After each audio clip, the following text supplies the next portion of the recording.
അപ്പോൾ നമ്മളിവിടെ മുകളിൽ വന്നപ്പോൾ ഇവിടെ ഒരു ലക്കി മിഷൻ കണ്ടു. അപ്പോൾ നമ്മളൊന്ന് നമ്മുടെ ലക്ക് ട്രൈ ചെയ്യാൻ പോകണം. ഇതിൽ നമ്മളിപ്പം ഈ ബോക്സുകളിൽ ഏതെങ്കിലും ഒരു നമ്പർ പിക്ക് ചെയ്യണം. എന്നിട്ട് നമ്മളിവിടെ $20 പേ ചെയ്ത ബോക്സ് വാങ്ങിയെടുക്കണം. ചിലപ്പോൾ നമുക്ക് $500 വരെ വിൻ ചെയ്യാനുള്ള ഒരു ഇതുണ്ട്. ഇതിന്ന് നമുക്ക് ഇതെടുക്കാം, 4-2 എടുക്കാം. ഗൈസ് അങ്ങനെ പൈസ സക്സസ്ഫുള്ളി പോയിരിക്കുകയാണ്. iPhone 16 ഒക്കെ കിട്ടാൻ പറ്റുമോ? ബോക്സ് ഇതാ വരുന്നുണ്ട്. Okay, open. ഓക്കെ, എന്താ the answer card.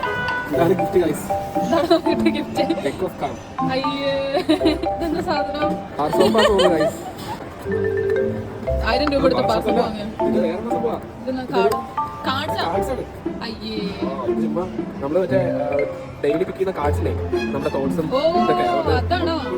Okay okay okay, അത് കുഴപ്പമില്ല, കൊള്ളാം. എന്തായാലും സന്തോഷമായില്ലേ? $500 കിട്ടിയില്ല, ഐഫോണും കിട്ടിയില്ല, കുറെ കാർഡ്സ് ഉണ്ട്.